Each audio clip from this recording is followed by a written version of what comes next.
a Campfire Tales production of Thor's Journey to the Land of the Giants. Welcome to Story Time.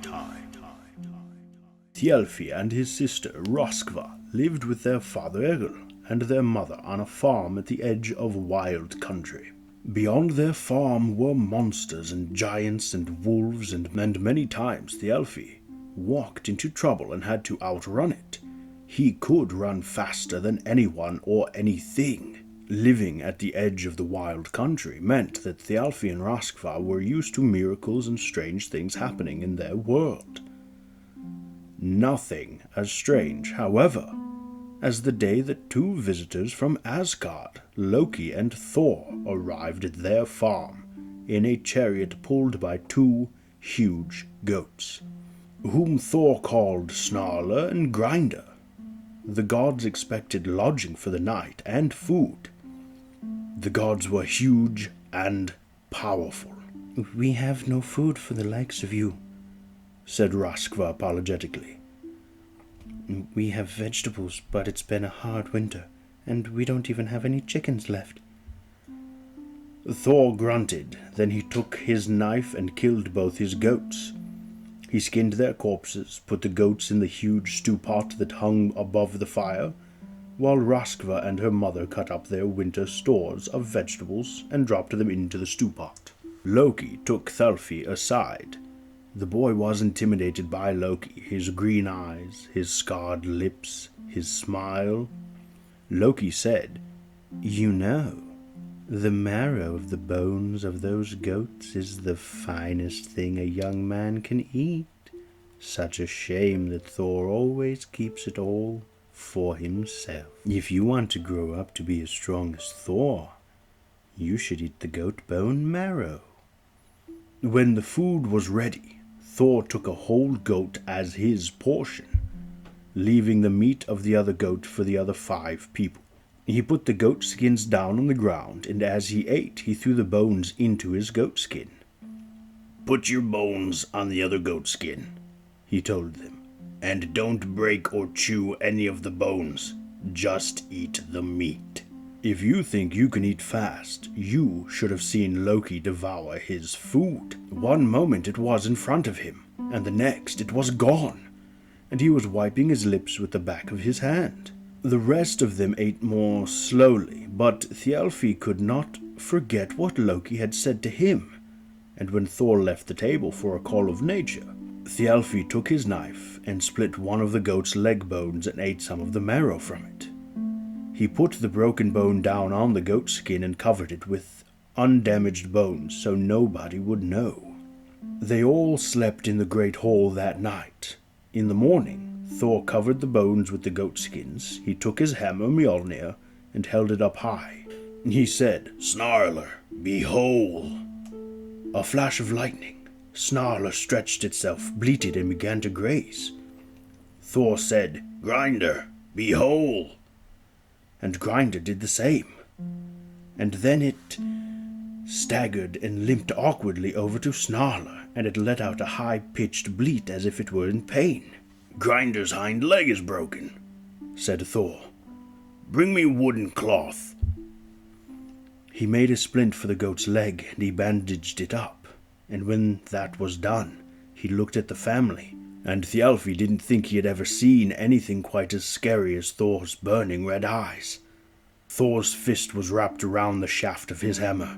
"Somebody here broke that bone," he told them in a voice like thunder. "I give you people food. I asked only one thing of you, and yet you betrayed me." I did it," said Thialfi. "I broke the bone." Loki was trying to look serious, but even so, he was smiling at the corners of his mouth. It was not a reassuring smile. Thor hefted his hammer.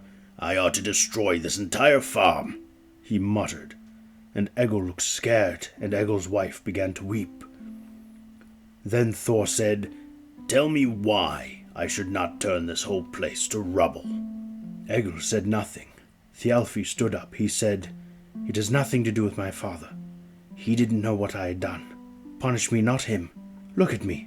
I'm a really fast runner. I can learn. Let my parents be, and I'll be your bondservant." His sister Roskva stood up. "He is not leaving without me," she said.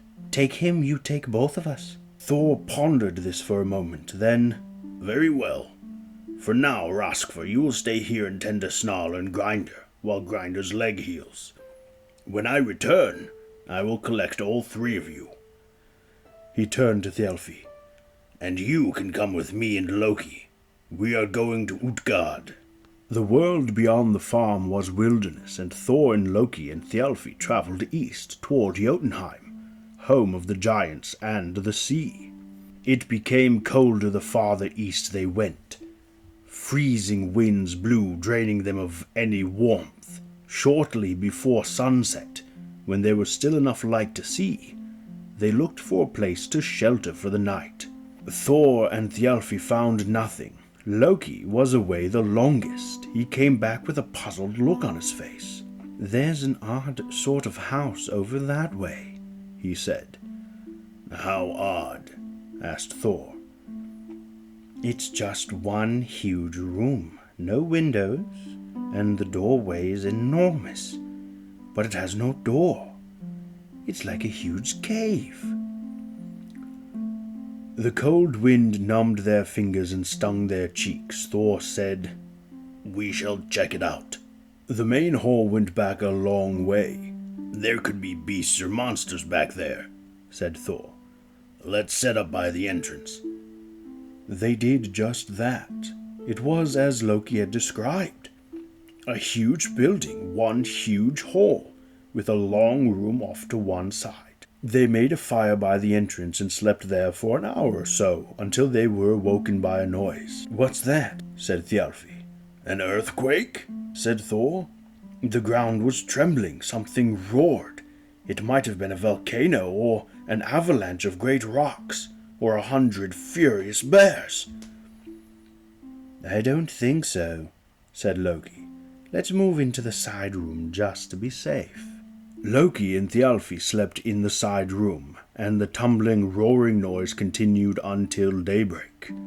Thor stationed himself at the door of the house all night, holding his hammer. He had been getting more irritable as the night wore on, and wanted only to explore and to attack whatever was rumbling and shaking the earth. As soon as the sky began to lighten, Thor walked into the forest without waking his companions, looking for the source of the sound. There were, he realized as he got closer, different sounds which occurred in sequence. First a rumbling roar, followed by a humming, and then a softer sort of whistling noise, piercing enough to make Thor's head ache and his teeth hurt each time he heard it. Thor reached the top of a hill and looked at the world beneath him. Stretched out in the valley below was the biggest person Thor had ever seen. His hair and beard were blacker than charcoal. His skin was as white as a snowfield. The giant's eyes were closed, and he was regularly snoring. That was the rumbling hum and whistle that Thor had been listening to. Every time the giant snored, the ground shook. That was the shaking they had felt in the night. The giant was so big that by comparison Thor might have been a beetle or an ant. Thor reached down to his belt of strength, Menninjord, and pulled it tight, doubling his strength to make sure that he was strong enough to battle even the hugest of giants. As Thor watched, the giant opened his eyes. They were a piercing icy blue. The giant did not seem immediately threatening, though. "Hello," called Thor. "Good morning," called the black-haired giant in a voice like an avalanche. "They call me Skimir. It means big fellow. They are sarcastic, my lot, calling a runty little chap like me big fellow. But there you are. Now where's my glove? I had two, you know, last night, but I dropped one." He held up his hand. His right hand had a huge mitten-like leather glove on it. The other was bare. "Oh, there it is." He reached down to the far side of the hill Thor had climbed, and he picked up something that was obviously another midden. "Odd, something's in it," he said, and gave it a shake. Thor recognized their home of the previous night just as Thialfi and Loki came tumbling out of the mouth of the glove and landed in the snow beneath. Skimir put his left mitten on and looked happily at his mittened hands. "We can travel together," he said, "if you're willing." Thor looked at Loki, and Loki looked at Thor, and both of them looked at young Thialfi, who shrugged. "I can keep up," he said, confident of his speed. "Very well," shouted Thor. They ate breakfast with the giant. He pulled whole cows and sheep from his provisions bag and crunched them down. The three companions ate more sparingly. After the meal, Skimir said, "Here, I'll carry your provisions inside my bag. Less for you to carry, and we will all eat together when we camp tonight." He put their food in his bag, did up the laces, and strode off towards the east. Thor and Loki ran after the giant with the untiring pace of gods. Thialfi ran as fast as any man has ever run, but even he found it hard to keep up as the hours went by, and sometimes it seemed that the giant was just another mountain in the distance, his head lost to the clouds. They caught up with Skimir as evening fell. He had found a camp for them beneath a huge old oak tree, and had made himself comfortable nearby, his head resting on a great boulder. "I'm not hungry," he told them.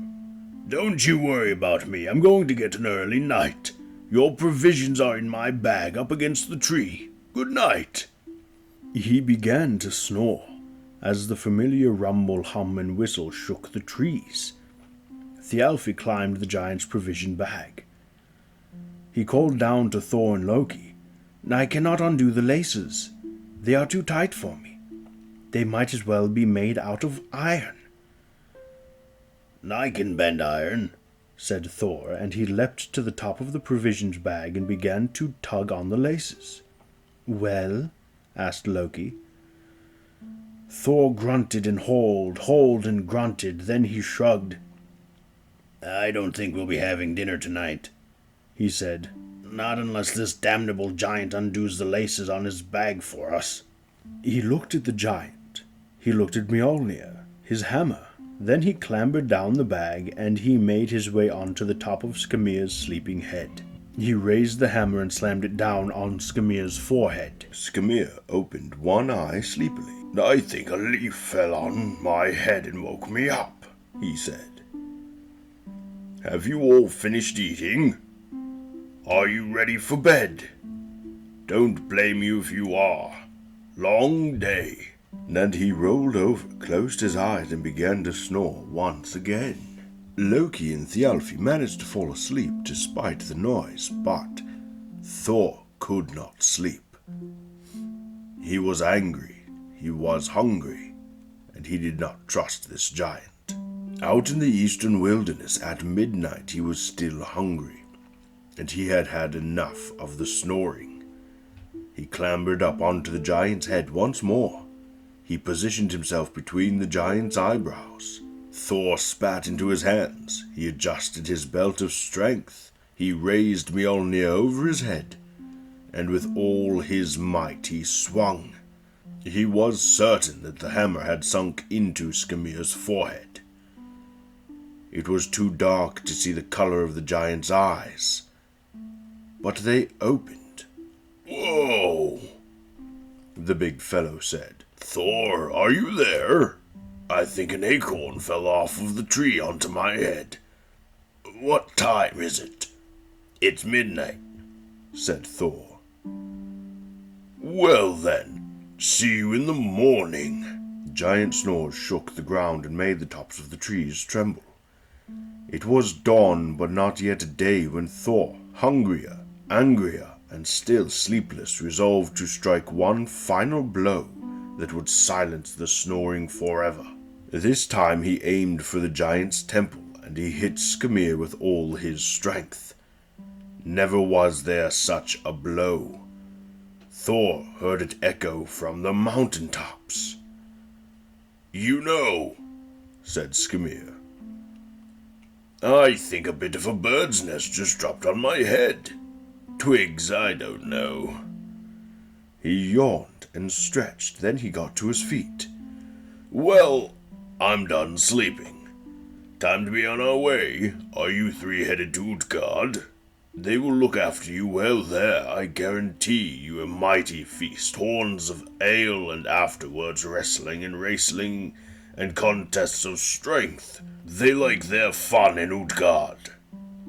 That's due east. Just head that way where the sky is lightning, my friend. Me, I'll be off to the north." He gave them a gap-toothed grin, which would have seemed foolish and vacant if his eyes had not been so very blue, and so very sharp. Then he leaned over and put a hand beside his mouth, as if he did not wish to be overheard, in an effect slightly lessened by his whisper, which was loud enough to deafen. "I couldn't help overhearing you fellows back then, when you were saying how very big I was, and I suppose you thought you were complimenting me. But if ever you make it to the north, you'll meet proper giants, the really big fellows, and you'll find out what a shrimp I really am." Skimir grinned again, and then he stomped off towards the north, and the ground rumbled beneath his feet. They traveled east through Jotunheim, always traveling toward the sunrise for some days. At first they thought they were looking at a normal-sized fortress, and that it was relatively close to them. They walked towards it, hurrying their pace, but it did not grow or change or seem closer. As the days passed, they realized how big it was and just how far away. "Is that Utgard?" asked Thjalfi. Loki seemed almost serious as he said, "It is. This is where my family came from." "Have you ever been here before?" "And I have not." They strode up to the fortress gate. Seeing no one, they could hear what sounded like a party going on inside. The gate was higher than most cathedrals. It had metal bars covering it, of a size that would have kept any unwanted giants at a respectable distance. Thor shouted, but no one responded to his calls. "Shall we go in?" asked Loki and Thjalfi. They ducked and climbed under the bars of the gate. The travelers walked through the courtyard and into the great hall. There were benches as high as treetops with giants sitting on them. Thor strode in. Thjalfi was terrified, but he walked beside Thor and Loki. They could see the king of the giants sitting on the highest chair and at the end of the hall. They crossed the hall, and then they bowed deeply. The king had a narrow, intelligent face and a flame-red hair. His eyes were an icy blue. He looked at the travelers, and he raised an eyebrow. "Good Lord," he said. "It's an invasion of tiny toddlers. No, my mistake. You must be the famous Thor of Asgard. Which means you must be Loki, Laufey's son. I knew your mother a little. Hello, small relation. I am Utgard Loki, the Loki of Utgard, and you are?"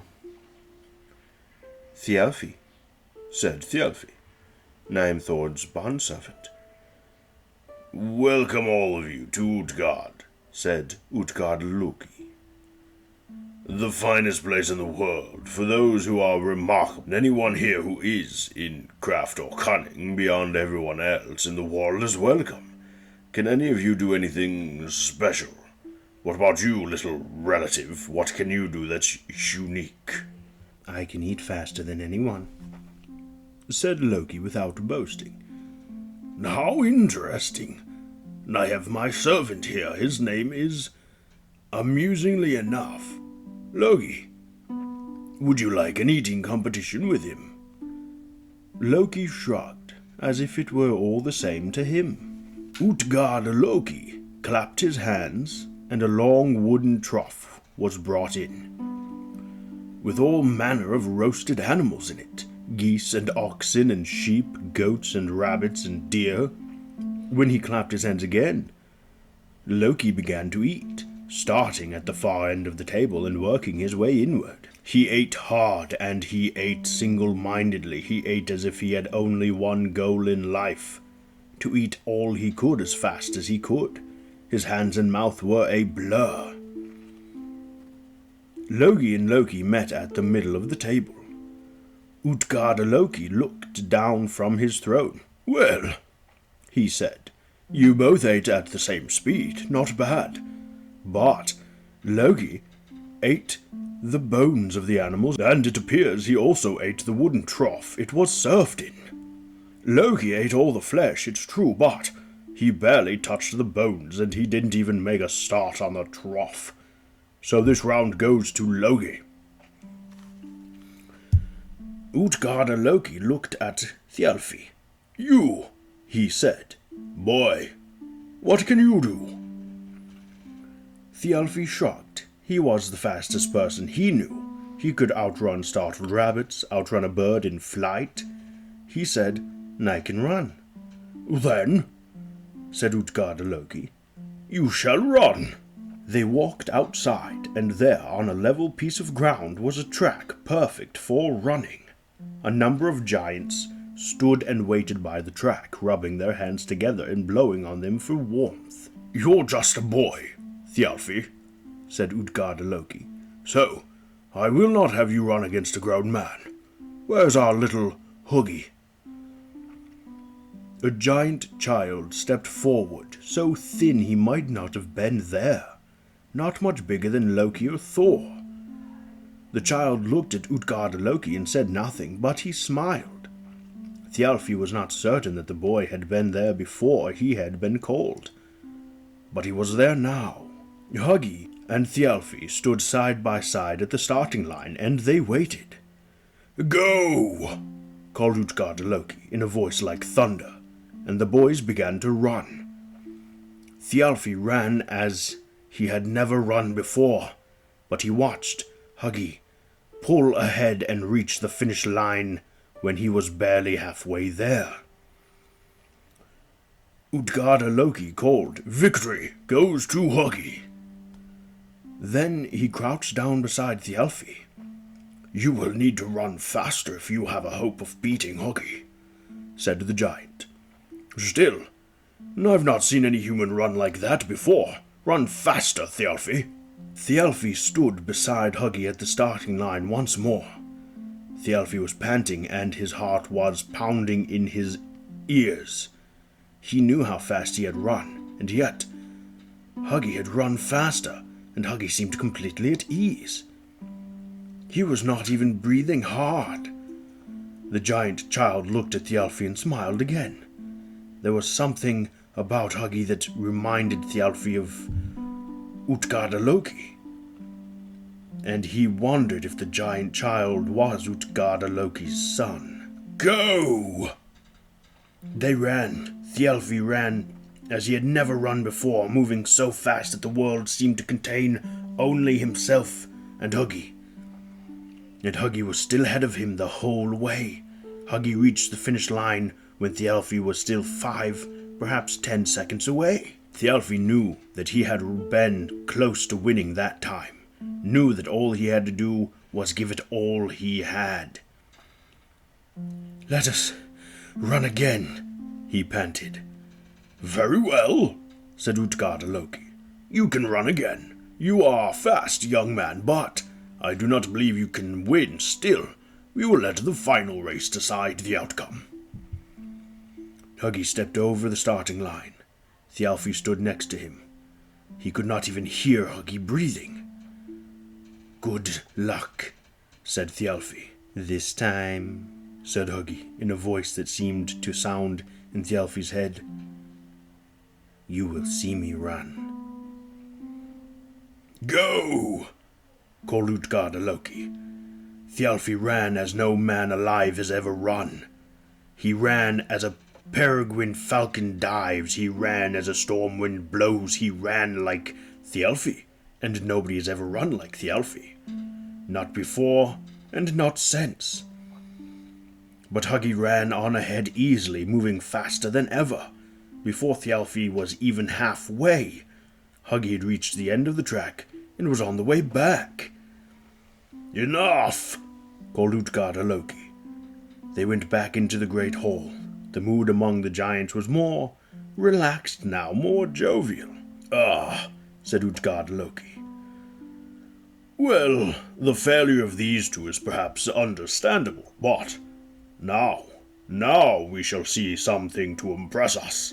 Now is the turn of Thor, god of thunder, mightiest of heroes. Thor, whose deeds are sung across the worlds. Gods and mortals tell stories of your feats. Will you show us what you can do?" Thor stared at him. "For a start, I can drink," said Thor. "There is no drink I cannot drain." Utgard and Loki considered this. "Of course," he said. "Where's my cupbearer?" The cupbearer stepped forward. "Bring me my special drinking horn." The cupbearer nodded and walked away, returning in moments with a long horn. It was longer than any drinking horn that Thor had ever seen, but he was not concerned. He was Thor, after all, and there was no drinking horn he could not drain.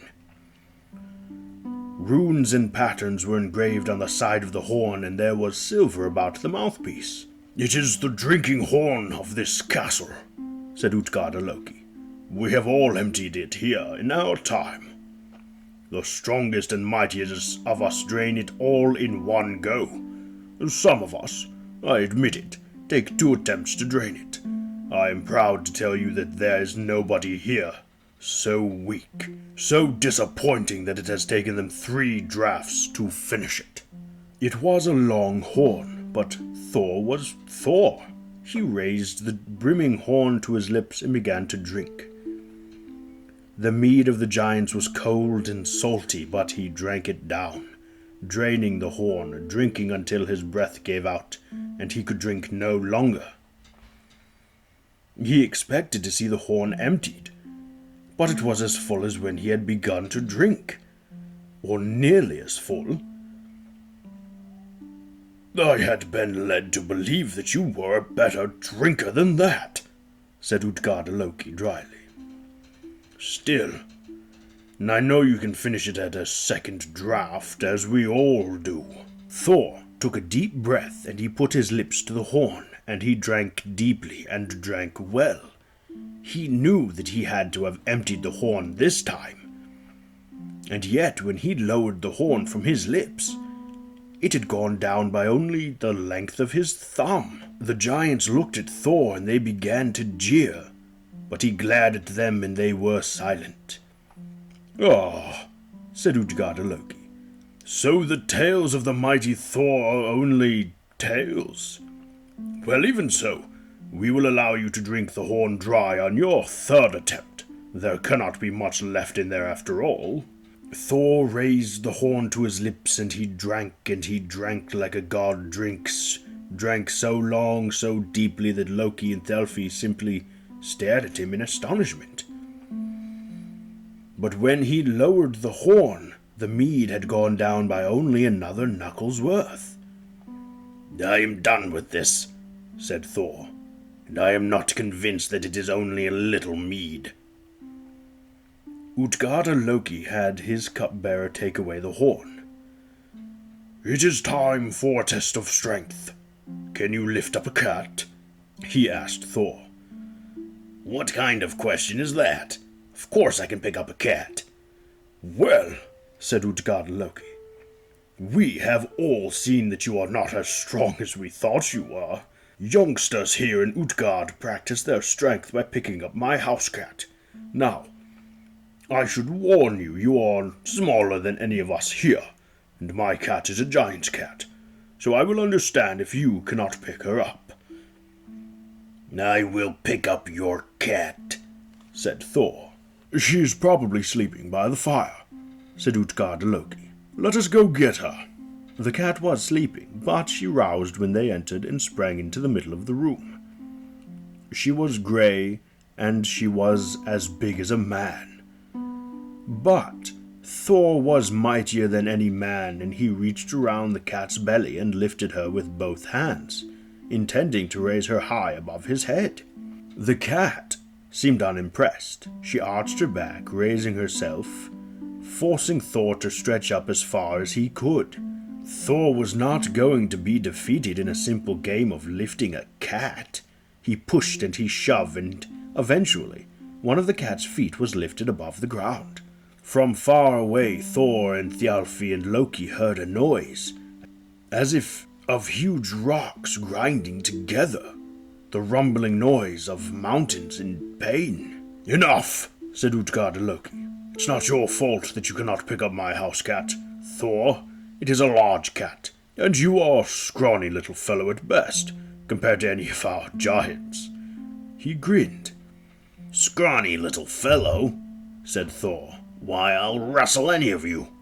"After what we've seen so far," said Utgard Loki, "I would be a terrible host if I let you wrestle a real giant. You might get hurt, and I am afraid that none of my men would wrestle someone who could not drain my drinking horn, who could not even lift up the family cat. But I will tell you what we could do.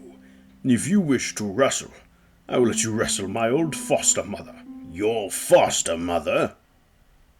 Thor was incredulous. "She's old, yes, but she taught me how to wrestle long ago, and I doubt she has forgotten. She is shrunken with age, so she will be closer to your height.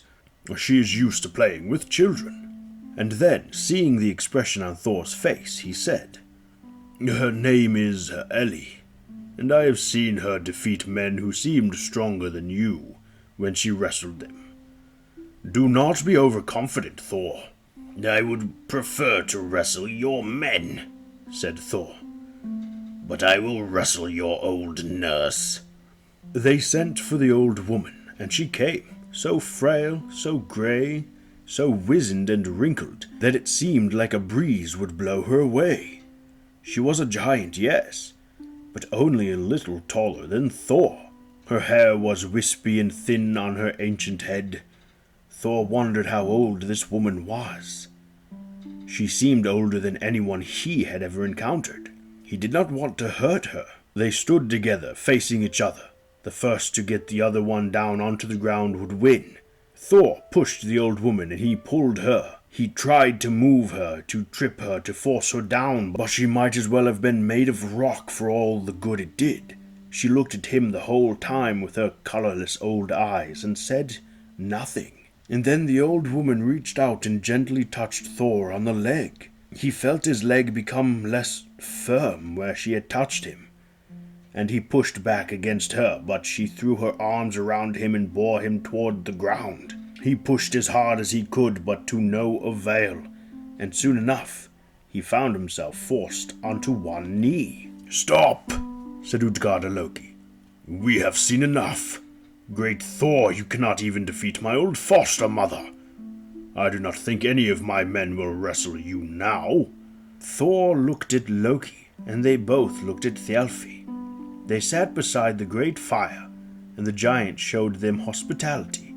The food was good, and the wine was less salty than the mead from the giant's drinking horn. But each of the three men said less than he usually would have said during a feast. The companions were quiet, and they were awkward and humbled by their defeat. They left the fortress of Utgard at dawn, and King Utgard Loki himself walked beside them as they left. "Well," said Utgard Loki, "how did you enjoy your time in my home?" They looked up at him gloomily. "Not much," said Thor. "I've always prided myself on being powerful, and right now I feel like nobody and a nothing." "I thought I could run fast," said Thjalfi. "And I've never been beaten at an eating contest," said Loki. They passed through the gates that marked the end of Utgard Loki's stronghold. "You know," said the giant, "you are not nobodies, and you are not nothing, honestly. If I knew that last night what I know now, I never would have invited you into my home. And I'm going to make certain that you never are invited in again. You see, I tricked you, all of you, with illusions." The travelers looked at the giant, who smiled down at them. "Do you remember Skimir?" he asked. The giant, "Of course. That was me.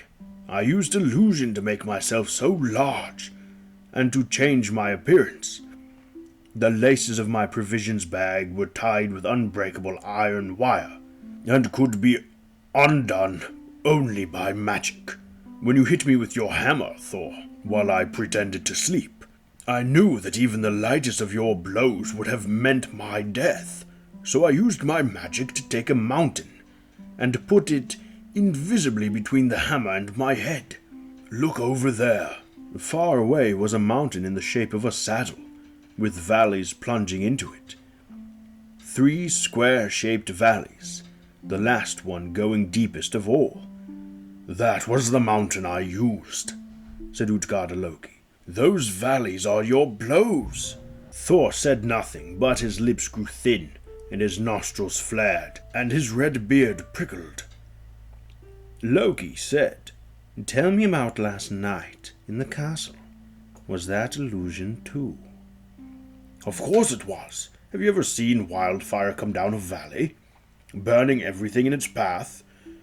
You think you can eat fast. You will never eat as fast as Loki, for Loki is fire incarnate, and he devoured the food and the wooden trough it was in as well by burning it.